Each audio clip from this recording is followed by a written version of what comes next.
Hi everyone! Ito po, isang magandang umaga po sa inyo. Ito, nakaani ako ng kamatis, sili, and then andito po ako sa aking likod bahay. Ayan po, sa aking pong tanim na alugbati. Ayan, aani po tayo. At puputulan ko na po siya ng mga kanyang mga sanga kasi masyado na pong mahaba. Umabot na po hanggang sa bubong. So, mas maganda na rin po putulan natin para mas madami pa ang lumabas na mga bagong usbong. Mas magiging malusog siya kasi ito po niligyan ko ng gapangan, so umabot na hanggang sa bubong, kaya kailangan ko na pong putulan. Ayan, and then pagka pinutulan ko naman po yan, mas lalong dadami ang mga sanga niyan. Ayan po, ayan, nakita po ninyo, pinuputulan ko na po siya hanggang sa bubong, umaabot na. Ayan, ang ganda ng alokbati. Ayan po mga idol. Masarap yan sa sa sardinas. Gigisahin ko sa sibuyas, bawang, kamatis, then sardinas. Yan po yung aking uulamin mamaya. Talagang first time po pong makakain ng alugbati na sarili kong tanim, talagang sariwa at alam ko kung saan nanggaling. Ayan, talagang mahilig din po ako sa pagga-garden at panahon ng tag-init po rito sa Japan, ayan, nagtatanim po ako ng kahit konting gulay sa likod bahay. Meron din po akong diyang mga sitaw, ampalaya, at meron din po diyan akong balunggay, tsaka pipino o cucumber.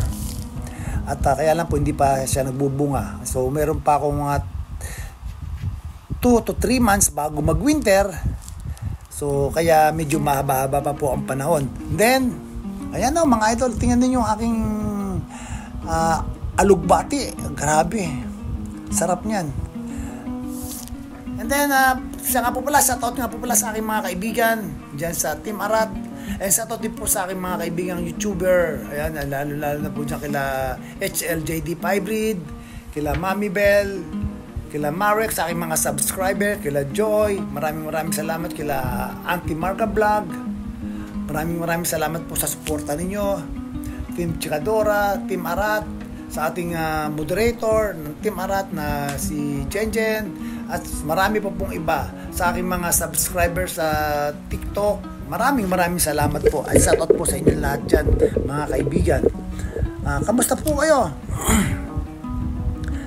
And shoutout nga po pala sa aking mga kapatid, pamilya, Marasigan Pacheco ng Paumbong, Bulacan. Ayan, alam po ninyo, ako namimiss ko talaga yung Pilipinas dahil napakasarap po talaga ang mamuhay sa sariling bayan.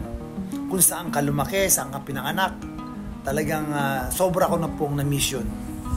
Siyempre, ang buhay-buhay dyan, napakasimple. Sariwang isda, tahimik na kapaligiran. Kung di mo naman maiwasan kasi marami naman namang part ng Pilipinas pa na tahimik. So sa Manila naman dahil masyadong crowded. Ayan mga idol, yung alokbati ko, grabe talaga makikita ninyo. Mamaya gigisahin ko yan, yung aking alokbati. Napakasarap niyan, namimiss ko yan. Kaya lang pagka dapat marunong ko magluto niyan kasi hindi naman kailangan lamugin yan dahil napakadaling lutuin yan. Mag-isa ka lang ng sibuyas, bawang, kamatis, lalagay mo yung sardinas, then medyo kumukulo doon, lalagay mo na yan. Tapos lagay mo na kahit konting tubig, then konting halo-halo, takpan mo na, and then after 3 minutes, luto na ang iyong alokbati. Ganyan lang po kadali. Pwede mo rin isahin niya sa may baboy kung ayaw mo naman ng sardinas, o isahin mo sa may hipon. Ano lang po yun. Kaya sa ngayon, gagawin ko po sardinas.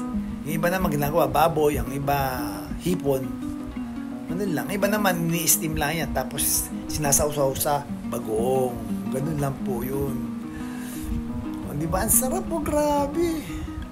Makakarami ako niyan. Shoutout din po pala sa aking mga kasama sa trabaho dito po sa Japan. And shoutout din po sa lahat ng mga OFW sa amang panig ng mundo. Ito po ang inyong Kuya Nico. At minsan din po ako naging OFW sa buhay ko. At alam ko po kung paano ang buhay ng mga muhangka, at paano halubilo sa kapwa mo OFW. Hindi naman maiiwasan sa isang grupo talaga, minsan may pasaway dyan. Kaya sa mga malalawak ang pangunawa, ay kailangan na lang po ninyong gawin is yung unawain na lang. Pero pagka sobra na, kailangan ng kalusin. Pero kung madadala pa sa usapan, okay lang yan. Kamusta po kayo? Arat na, ayan o. Medyo nakakarami na ako. Alugbati, ayun o. Grabe. Yung sa dulo kasi niya, medyo payat. Kaya kailangan talaga siyang putulin Pero makakain pa rin po yan. Kaya lang medyo pagdating sa dulo is kukunti na yung dahon. Pero makita mo yan after a week. Mas lalong pinuputulan yan, mas maraming makukuwang sanga na napakasarap sa sardinas, di ba? Ayan o mga idol. Kamusta naman po kayo? Grabe o. Iniingat-ingatan ko yung pagputol kasi baka mamaya magtampo, mahirap na. Medyo matagal-tagal ko rin pinalaki yan kasi di ko nga akalain makapagpatubo ako kasi nakabili lang ako ng buto niyan sa home center, sa Viva Homes, ayan. Kaya may mga buto rin po dyan sa Kain's Home, ayan po, dyan po ako nakabili ng buto sa malalaking meron dyan buto ng sitaw, cucumber, halos lahat ng buto na hindi mo inaakala makikita mo rito, yung patola, upo, meron po dyan. Kaya mga idol, kung meron kayong kunting bakuran at meron kayong or space, try po ninyo magtanim ng sitaw or try po ninyo magtanim ng ampalaya. Nakakalibang po talaga, ayun o. Grabe o, dyan ako nalilibang Tingnan mo, ang lalaki ng mga dahon. Ayan, yung kabila nito, puputulin ko pa rin siya para sa susunod, pantay-pantay na yung mga tubo nila. Grabe o, grabe na to. Arat-arat na, mga idol! Pero sa totoo lang, mga idol, namimiss ko na yung lalawigan ng Bulacan. Yung bayan ng Paumbong kung saan ako isinilang. Yung aking mga kababaryo, lalo ngayong mga panahon na to, talagang grabe, lubog. Yung sa apartment ko nga, lubog Yung paupahan ko kaya lang, walang magagawa. Yoga na yan talaga yung buhay. O, yun o, mapupuno na yung aking munting bowl. Marai-rai na rin po yan. Pwede na yung ulam ko hanggang mamaya o hanggang bukas. 2 ulaman yan. O, di ba? Saan ka pa? O, ang sarap po yan sa pakiramdam. Yung harvest ka ng sarili mong gulay. Tapos, kakain ka ng sarili mong tanim. Para bang pakiramdam mo is yung nasa probinsya ka, di ba? Grabe o. Talagang iniingatan ko yung pagputol kasi baka magtampo. At saka kakausapin mo rin sila na kukunin ko na yung ibang parte ninyo para naman huwag kayo magtatampo. Bigyan din po, sabi ko sa kanila, bigyan ako ng mas malusog pang dahon dahil aalagaan ko rin sila ng dilig at saka mga fertilizer. Ayan. Kamusta kayo? Ayan mga idol, arat-arat na. Grabe na to, sarap po. And then sa ibang araw naman magigisa rin ako ng munggo uli dahil ha-harvest na ako ng dahon ng ampalaya. Dahon ng ampalaya kasi ang dami na O ayan na po, naputol ko na. Medyo konti na lang siya. Pero mas abangan ninyo sa 1 linggo. Mas maraming tutubo dyan. Mas maraming tutubong mga mas malulusog na dahon. Grabe. Ayan na, laki malaki pa sa mukha ko. Hindi ba? O, tingnan mo. Ikaw talaga ako. Yan, hindi ko puro kakalukuhan. Ayan mga idol. Ayan, mga konting lambing naman dyan, oh. Baka naman pwedeng pa-subscribe naman dyan. Like, comment, and share. Comment down below. Ayan. Yan po yung aking munting gulayan dito sa aking likod bahay, dito sa Saitama, Japan. Nalilibang talaga ako. Dahil unang-una, pagka wala akong day off, nagkakalikot lang ako dyan sa aking munting taniman. Kaya lang sa ngayon, umaga lang ako pupunta dahil grabe po ang init. Ang Saitama po ang isa sa pinakamainit na parte ng Japan po ngayon.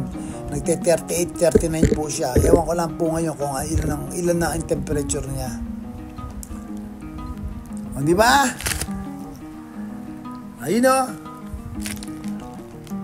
Ani naman tayo ng kamatis. Kamatis, ayan. Masarap din yan. Meron ito. Meron ako. Naka-harvest na ako dyan nung nakaraan. Ayan, meron tayong kamatis, oh.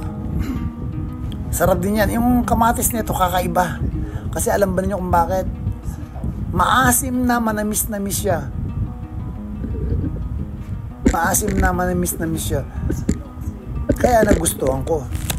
Ang lasa.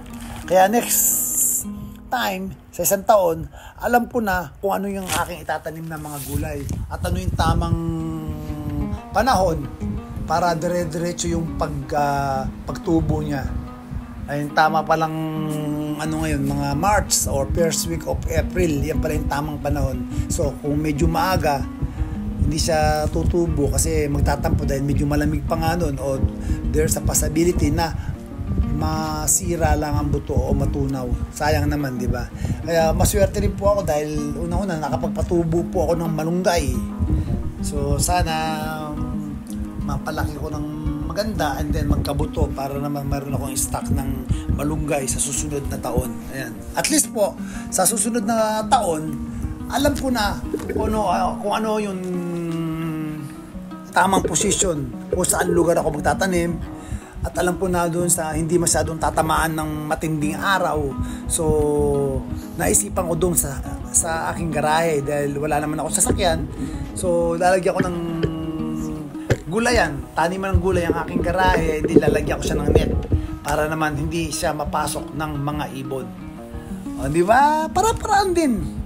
Tsaka masarap talaga. Ito ay naging libangan ko. After ng trabaho, diligan ko sa gabi, saka sa umaga. Talagang feel na feel ko yung buhay probinsya. Ikaw talaga, kuya. Kamusta naman po kayo, mga idol?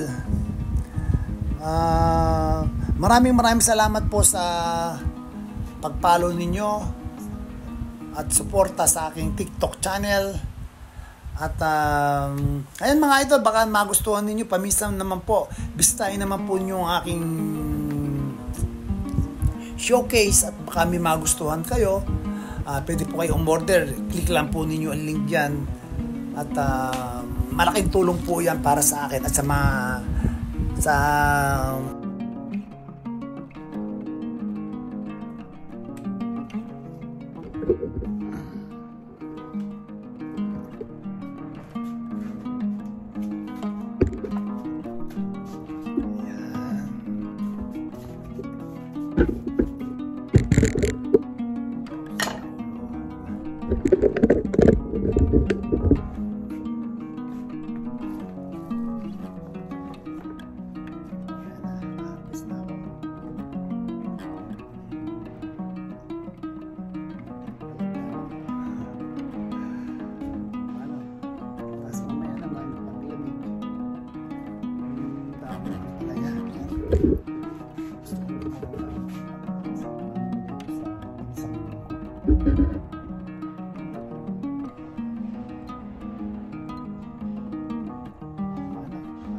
na.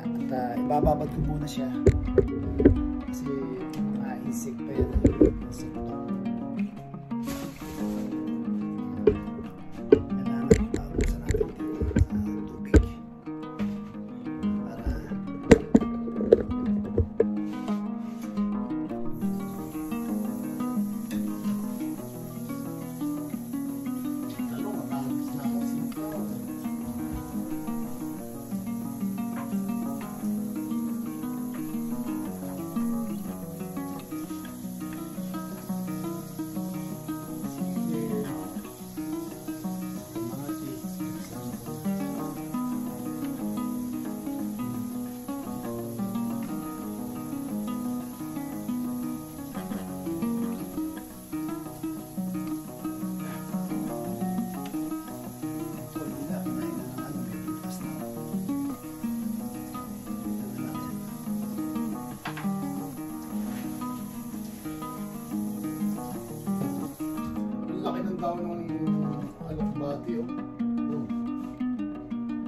Para ito, okay lang yan. Laki o.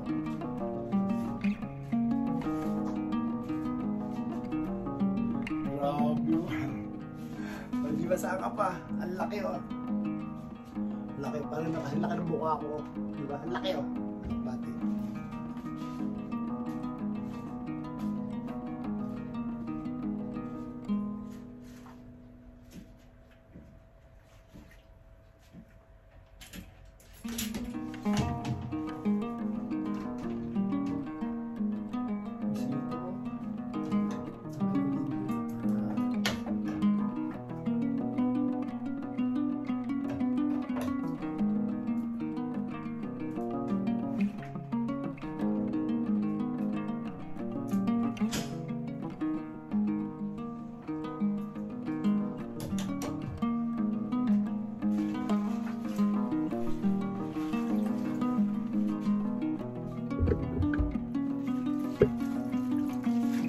Dami ko rin nakuha ko ng alugbati.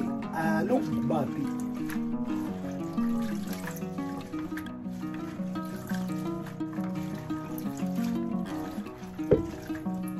Nagdigising ko yan mamaya sa sardinas. Ipagin ako sa inyo. So sa ngayon, ibababot ko muna siya. May langgam siya o insect.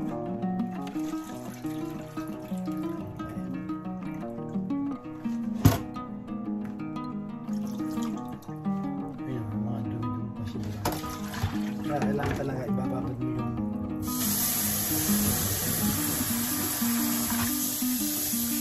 pero malinis siya, wala siyang insecticide, hindi na akong gumamit ng chemical dyan. Babad ko muna siya. Paano? Muna na, abangan natin mamaya. May kayo mamaya. Ay, maraming salamat po. Alugbati. Oh, di ba? Babad ko siya, you know. Bye-bye. Thank you po. Thank you. Ito, no? Naka-harvest ako ng konting sitaw. Pero kahapon, naka-harvest na rin ako. Ngayon lang yan. Kasi yung sitaw kasi dapat araw-araw harvestin din. Naka-harvest kasi lalo pag mainit na panahon, madaling bumulang. Ito naman yung aking alugbati. Tama ba yung words ko na alugbati? Ano ba tama? Alukbati o alugbati? Comment down below. Para sa kunting kaalaman po. Ano ba yung tamang pangalan nito? Alukbati o alugbati? Binabad ko muna siya para lumutan kung may mga insekto man o langgam tsaka yung mga dumi. Ayan, mamaya po yan, lulutuin ko po yan sa sardinas. Sardinas lang patapat niyan, sardinas. Diba? Laki oh! Grabe yan, laki ng dahon. 1 month old po yung alukbati na yan, isang buwan. Kaya masyado na kasi mataas, lampas tao na umabot sa bumbong yung pinaka-usbong niya. Kaya pinutulan ko na siya para mas marami ang lumabas na usbong. Mas pinutulan mo, mas magiging healthy siya. Maraming lalabas. na bagong usbong. Yan po. Yan ang aking alugbati. Diba? Sarap yan, sardinas. Diba? Mamaya papakita ko po sa inyo kung paano ko lulutuin ang aking alugbati. Paano? Maraming salamat po sa panonood niyo. Ito po muli ang inyong Kuya Nico mula po sa Tokyo, Japan. Maraming salamat. Kung nagustuhan mo ang aking content, baka naman pwedeng palambing lang nyo dyan. Pa-subscribe naman po sa aking YouTube channel, Nico Pacheco TV, and papalo naman po on like, comment, and share. Yan po mga idol, maraming salamat. Ulit po muli ang inyong Kuya Nico. Maraming salamat po sa panonood ng aking mga vlog, at kung nagustuhan mo po ang aking content, at baka naman po pwedeng pakishare naman, like, and comment po sa aking content, and papalo na rin po, and pa-subscribe na rin po sa aking YouTube channel, Nico Pacheco JP. Ayan, sapat po sa lahat ng mga OFW. Ito po muli ang Kuya Nico, at sapat po sa pamilya Marasigang Pacheco na aking mga kapatid diyan po sa lalawigan ng Bulacan, bayan ng Paubong, Barrio San Roque.